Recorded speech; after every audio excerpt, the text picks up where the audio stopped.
Hello, good morning students. Let's we continue our chapter. Page number 8, last para. Let me see. It was not an easy job to get twigs and sapling for Kari. Sapling, it's a small plant, छोटे छोटे पौधे. Twigs, जो कोमल नाजुक टहनियाँ होती हैं. कारी के लिए कोमल टहनियाँ प्राप्त करना और छोटे छोटे पेड़ पौधे प्राप्त करना कोई आसान कार्य नहीं था. I had to climb all kinds of trees to get the most delicate and tender twigs. मुझे हर प्रकार के पौधे पेड़ पे चढ़ना पड़ता था कार्य के लिए काफ़ी ज़्यादा स्वादिष्ट और कोमल टहनियाँ प्राप्त करने के लिए. As he was very fond of the young branches of the banyan tree which grows like a cathedral of leaves and branches. जैसे कि हमें पता है कि जो कारी है वो बरगद का जो पेड़ है उसकी जो अभी अभी उगी हुई है ना टहनियाँ उनके खाने का बहुत ज़्यादा शौकीन था. और बरगद का पेड़ की जो पत्ते और जो टहनियाँ हैं वो चारों तरफ से फैले हुए ग्रो की हुई ऐसे प्रतीत हो रहे थे जैसे कि कोई गिरजाघर. I was gathering some one spring day in March. मार्च के महीने में एक दिन बसंत ऋतु के दिन जब मैं कारी के लिए उसके खाने पीने के लिए टहनियाँ इकट्ठी कर रहा था when I suddenly heard कारी calling to me in the distance. तब मुझे अचानक ही कुछ ही दूरी पर कारी के चिंघाड़ने की आवाज़ सुनाई दी. As he was still very young. जैसे कि हमें पता है वो अभी जवान था. The call was more like that of a baby than an elephant. लेकिन जो आवाज़ थी वो एक बच्चे की जैसी प्रतीत हो रही थी. बच्चे जैसी आवाज़ उसने निकाली बजाय कि एक हाथी की. यहाँ कहना क्या चाहता है कि जो एलिफेंट था जो कारी था वो काफ़ी ज़्यादा जवान था. तो जब वो चिल्लाएगा तो उसकी आवाज़ कैसी आनी चाहिए? हाथी की आवाज़ आनी चाहिए. लेकिन हाथी की आवाज़ के बजाय उसकी जो आवाज़ थी वो एक बच्चे जैसी आवाज़ प्रतीत हो रही थी. I thought somebody was hurting him. मैंने सोचा कि शायद कोई कारी को चोट पहुंचा रहा है. So I came down from my tree and ran very fast to the edge of the forest where I had left him but he was not there. मैं जल्दी से पेड़ के नीचे उतरा और मैं फॉरेस्ट के उस किनारे की तरफ दौड़ा जहाँ मैंने कारी को छोड़ा था. लेकिन जब मैं वहाँ गया तो मुझे वहाँ कारी नहीं मिला. I looked all over. मैंने कारी को हर जगह सर्च किया, चारों तरफ उसको देखा, उसको ढूंढा but I couldn't find it. लेकिन मुझे कारी वहाँ कहीं पर भी नज़र नहीं आया. I went near the edge of the water. मैं पानी के किनारे के बिल्कुल समीप तक गया and I saw a black something straggling above its surface. और मैंने पानी के अंदर क्या देखा कि एक ब्लैक कलर की कोई वस्तु है, कोई चीज़ है जो पानी की सतह पे आने के लिए स्ट्रगल कर रही है, संघर्ष कर रही है. सरफेस जो सतह होती है. Then it rose higher. तब वह थोड़ी सी और ऊपर उठी. And it was the trunk of my elephant. और फिर मैंने क्या देखा कि यह जो काली सी वस्तु जो पानी के अंदर गई हुई है यह कोई और नहीं है, ये तो मेरे कारी का सूंड है. I thought he was drowning. मैंने सोचा कि वह डूब रहा था. I was helpless because I couldn't jump into the water and save the 400 pounds of him since he was much higher then.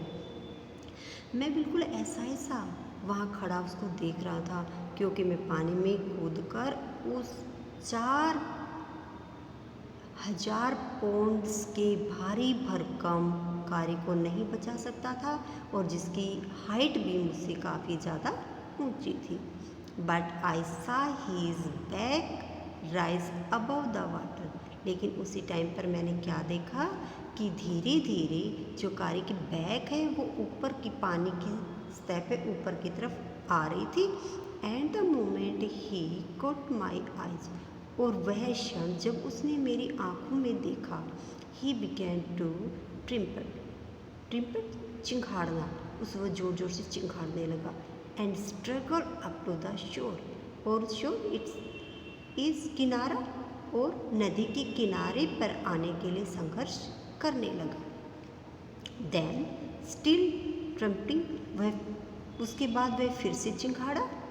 He pushed me into the water, और तब कारी ने मुझे पानी के अंदर धकेल दिया।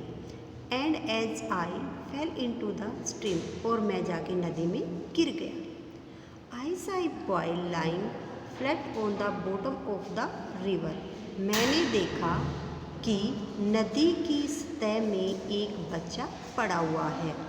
He had not all together touched bottoms, यद्यपि उसने अभी जो रिवर का बॉटम है उसको टच नहीं किया गया, बिल्कुल उसके बॉटम में नहीं गया था।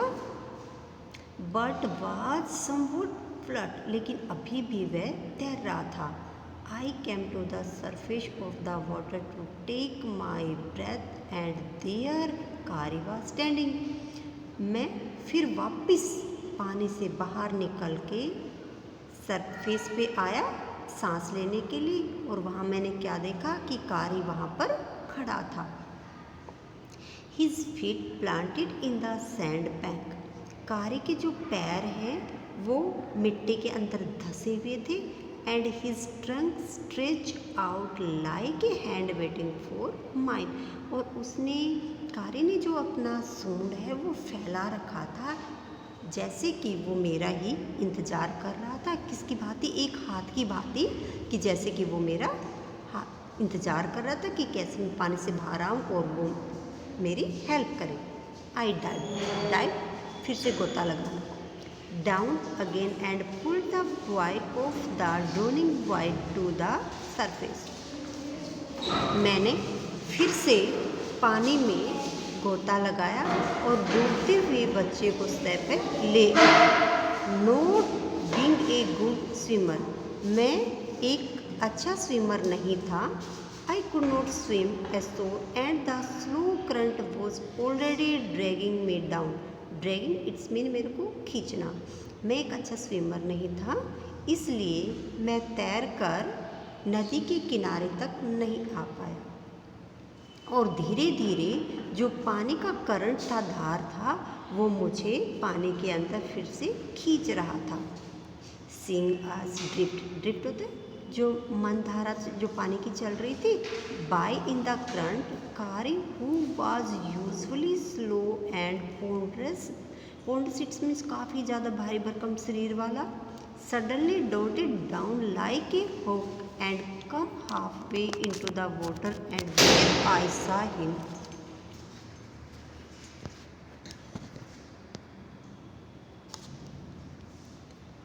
him stretch out his trunk again, जब कारी ने मुझे वापस उस धारा में बहते हुए देखा तो मैंने देखा कि कारी जो हमेशा से काफ़ी ज़्यादा स्लो था, भारी भरकम शरीर वाला था, सोच विचार करने वाला था, अचानक ही एक बाज के तेज गति के साथ वह नीचे की तरफ मुझ पे झपटता है और आधे पानी तक वो अंदर आ जाता है, जहाँ वो फिर से मेरी मदद के लिए अपने सूंड को फैलाता है।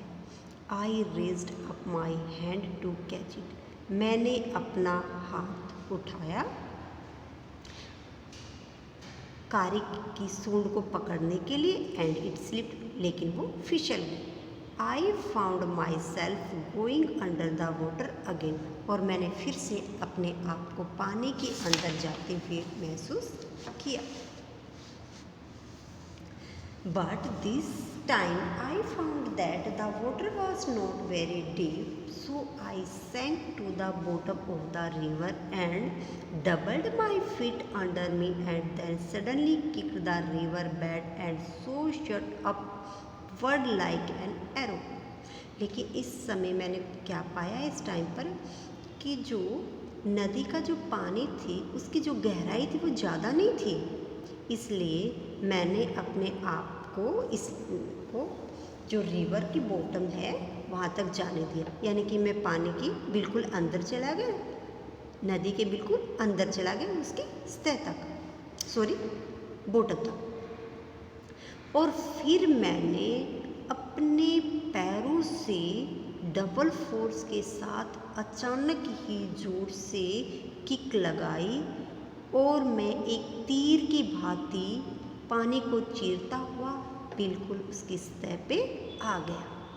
इन स्पाइट ऑफ फैक्ट, जो फैक्ट है, तथ्य है, उनके बावजूद, यानी कि तथ्य मुझे क्या नहीं पता था, that I was holding the drawing boy with my hand. जो ड्राइंग बच्चा था, डूबता हुआ बच्चा, कि मैंने क्या देखा कि जो डूबता हुआ जो बॉय था उसका हैंड मैंने अभी भी पकड़ा हुआ है।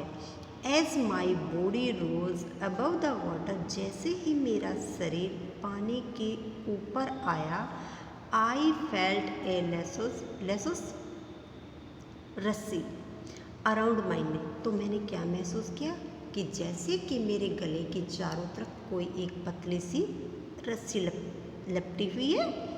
दिस फ्राइटेंड मी, और इससे मैं फ्राइटेंड, इट्स मीन काफ़ी ज़्यादा डर जाना, घबरा जाना।